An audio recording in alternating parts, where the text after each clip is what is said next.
Baki ugasi. U novoj priči serijala Agrokadar vodimo vas do Ravne Bačke, u mesto Stapar i kao što i sami možete vidjeti, sunce je već dobrano zašlo, mjesec se pojavio na nebu, a dve sestre, mlade poljoprivrednice, sestre Kovčin, Dobrila i Dragana, još uvijek su u ataru. Pozdrav devojke i dobar dan ili dobroveče, kako se kaže? Dobroveče. S obzirom da se polako smrkava, vi ste još uvijek na parceli, šta vi radite u ovo doba noći? Za sada, za današnji dan završavamo setvu. Završavate setvu. Da. Kontrolisali smo, vidjeli smo kako to sve izgleda. Evo da krenemo u principu ovaj razgovor sa informacijom da ste vas dve u suštini obe završile poljoprivredni fakultet. Dobrila je čak i završila master pre neki dan i ovom prilikom čestitamo i tebi Dragana na diplomskom, a i tebi Dobrila na master radu. Završili ste poljoprivredni fakultet i ponovo ste se vratile na kućni prag u selo. Dobrila, evo, pored toga, ono što moram da priznam jeste vrlo je neobično vidjeti devojke vaših godina da su uključene toliko u ovaj posao, odnosno u poljoprivredu, da pomažu svojim roditeljima, da su svaki dan aktivne. Odakle ta ljubav pre svega prema zemlji i prema poljoprivredi? Tako je, Gorane, ti nisi jedini koji je to zapazio i ja sam se dosta često susretala sa tim pitanjem zašto poljoprivreda i zašto sam se vratila u selo. Mogu reći da ja dolaskom u selo nisam se vratila negde nazad, nego sam krenula napred i ni jednog trenutka se nisam pokajala na taj svoj korak, gdje sam posle tih završenih studija odlučila da se vratim na zemlju, odnosno zemlji koja me je odgajila i da nastavim da radim to što je moj otac i moja majka što su započeli. Dragana, ti?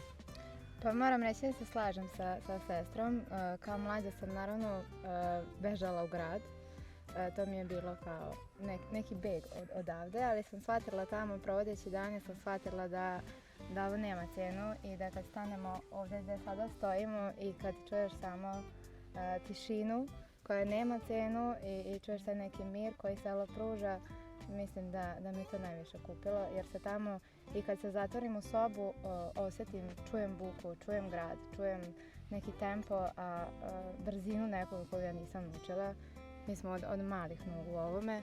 Roditelji su nas, nismo naterane na ovo, mi smo prosto naučene da volimo to. Sa tvoje tačke gledišta, koje su prednosti koje pruža život na selu? I šta je to što Stapar ima, Novi Sad, Beograd nemaju? Pa definitivno ono što sam pomenula, tu tišinu, mir, slobodu, neograničenost i taj neki spokoj, to stvarno nema cijenu. Sad sam se ponovila, ali je stvarno neprocenjivo. Naravno da nam što fali u ovom brzom, digitalizovanom, savremenom dobu, kao mladima. Socijalni život je malo, moram reći, ugroženiji. Ali mislim da danas to ne treba da nas sprečava da se odlučimo za život na selu, zato što sve nam je na dohvat ruke. Jako brzo možemo da stignemo do bilo koje destinacije, da ostvarimo što god želimo, a mislim da to neko ko je iz grada vrlo teško može da postigne, da zameni. Devojke, ja predlažem sada da, s obzirom da već polako se dobrano smrkava, da krenemo put vaše kuće, da vidimo šta tamo još radite, da popričamo još malo o nekim aspektima života na selu i da svim našim pratiocima pokažemo kako žive i rade sestre Kovčin iz Stapara. Idemo. Ajmo. Mrak je već dobrano pao, evo nas, došli smo u Stapar, u vaše domaćinstvo. Ono što je ostalo još nedorečeno, a to je upravo ovaj segment oko mehanizacije. Dobrila, ti si neko koji je završio master, jel tako, na tom polju. Koliko je po tvom mišljenju važna kvalitetna poljoprivredna mehanizacija za jedno uspješno poljoprivredno gazdinstvo? Tako je, ja sam završila pre koji dan master na smjeru precizna poljoprivreda i negde sam shvatila da današnja poljoprivreda nije ono što se kaže motika i plug, nego da je to mnogo više sateliti, dronovi, podaci i tako dalje. I negde današnja poljoprivreda ide ka tome da se sve radi pomoću senzora, pomoću dronova, satelita, upravo to što sam rekla, podataka koje dobijamo. Tako da... Ti koliko se razumeš u preciznu poljoprivredu, konkretno evo u navigacione sisteme? Jel znaš dosta oko toga? Pa trudim se da učim dosta oko toga. Imam sreće što tata hoće da učestvuje u tome, pa onda negde nas dvoje zajedno učimo. Nazoveš Lakija često kad imaš problem. Nego šta? Laki nam je hitan poziv. Jel rešava sve preko telefona? Da, pretplatio sam na porodicu Kopčin. Jel da? Kaži mi, jel rešava sve preko telefona? Sve. Dobro, za one koji ne znaju, Laki je gospodin iza kamere, ali dobro, vidjet ćemo i njega u nekim od ovih snimaka. Dragana, sa druge strane, ti si kažeš sve što nije Dobrila, odradiš ti.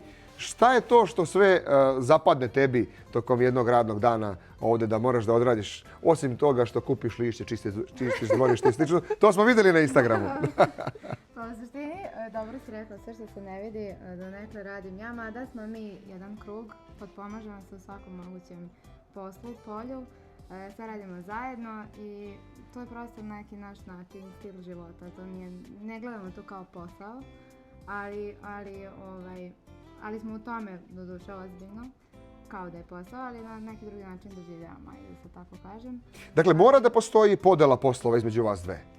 Pa postoji, da, ali jedno drugo stojimo na raspolaganju u svakom mogućem momentu, potpomažemo se, mada moram reći da je ona dosta duže u tome od mene i da je ona u startu u proizvodnji, u tim najvažnijim stvarima. Malo pre sam ti rekla, desna i leva ruka i polovina mozga. Dakle, ko? Ti? Da. Desna i leva ruka, tatina i šta još? Polovina mozga. I polovina mozga. Je li to tačno? Nek bude tako. Nek bude, za sad. Dobro, dobro. Ali, šalu na stranu, ali ja se tako duže od mene, što je neki normalan sled okolnosti. Ja sam kasnije upisala, kasnije završila studije. Po prirodi stvari si i mlađa, da ne kažem, ali da. Ali sve u svemu porodičan posao i majka je u svemu tome. Jedni bez drugih stvarno ne bismo mogli. Dragana, tu smo kad smo došli, kaže majka, deru se malo ovce, treba da se namiri. Sad su izgleda namirene, ali tako je. Je li to zapadne tebi? Ili se Dobrila? Zapadne, pa svaka pomalo. Da se ne šalimo, ali svakako. Nije to neka velika proizvodnja, to je ono za nas, da se skuva ovči i paprikaš. Aha. To je tradicija u Staparu. Stvarno? Da. Naučili smo se kako kažu Staparci. Ajde ponovi. Zaboravio si. Staparci kažu da tegeto delo i ovči paprikaš nikad ne izlazi iz vode. Ja imam teget jaknu, evo, bar nešto. Nije odelo, ali dobro, jaknaj. Pa evo, nešto sam naučio, da. Dakle, ovči paprikaš i tegeto delo. Dobro. Šta još nismo rekli? Da, nismo rekli ništa na temu nekog sociološkog aspekta, sociologije sela, mentaliteta. Kako izgleda život u jednom vojvođanskom mestu sa tog aspekta? Dakle, kakva su vaše očekivanja za budućnost? Pa moram priznati, onako laički rečeno, da je naše selo pod znacima navoda živo. Dosta mladih je ostalo, kao što je ona pomenula, i vraća se. U odnosu na blisku okolinu, ima dosta događaja, manifestacija. Mi Staparci jako volimo tradiciju i običaj i negujemo to. Konkretno i mi smo tako i učene i zaista se trudimo da to održimo koliko toliko i sutra da prenesemo na naše potomke. Tako da s te strane moram reći da ne fali nam ništa, stvarno. Šta ti kažeš? Dobrila? Ili ja dobro akcentujem? Tako je. Kad sam došao i rekao Dobrila, on kaže Dragana, ne, kaže se u Staparu Dobrila. U Staparu je Dobrila, ali sam ja navikla i na Dobrila. Odazivam se na sve. Dobro. Mogu da se složim sa Draganom. Osjeti se ta razlika naravno između sela i grada, ali sve nam je da dohvat ruke. Danas sedneš u kola i u Novom Sadu si za sat vremena. Tako da nije da osjetimo to nešto pretarano. Ono što je moj utisak jeste da su traktori i mehanizacija kod vas čisti kao da smo u Švajcarsku, kao da su izašli iz salona. Ko je za to zadužen? To me zanima. Pa moram priznati ja najviše, ali se potpomažem i u tome. Seka ponekad. Trudim se da pa dobro, bude tako pomoći u zemlje. Trudim se da to održim na nekom čistom nivou jer smatram da je to ipak njihova kancelarija. Ja konkretno ne upravljam njima, ali volim i zbog sebe i zbog njih da je to čisto i uredno jer ipak to provodim najveći deo dana. Koliko je važno za jednog poljoprivrednika da ima, da kažemo, oslonac u smislu podrške kada su godine kao što je se dešavalo da su sušne, da su, ne znam, elementarne nepogode, da nanesu određene štete i slično. Koliko je onda važno da se tu, da kažemo, porodice, da je usmjerena jedne na druge, da svi zajedno daju doprinos, da se i takve godine prevaziđuju, a dešava se? mislim da je to od krucijalnog značaja jer evo sad smo trenutno u jednoj od takvih godina, a iza nas su također slične ovoj. I držimo se zajedno i mislim da bez toga ne bismo bili ovdje gdje smo sada. Tako da mislim da je izuzetno važno, pogotovo kada radimo ovakav posao kao što mi radimo. Dakle, poljoprivreda nije samo muški posao, dokaz su sestre Dragana i Dobrila, jesam dobro akcentovala, Dobrila, tako se kaže u Staparu. A mi sada idemo malo da se odmaknemo, možemo li zajedno? Možemo. Pozdravljamo vas i pratite Agrokadar.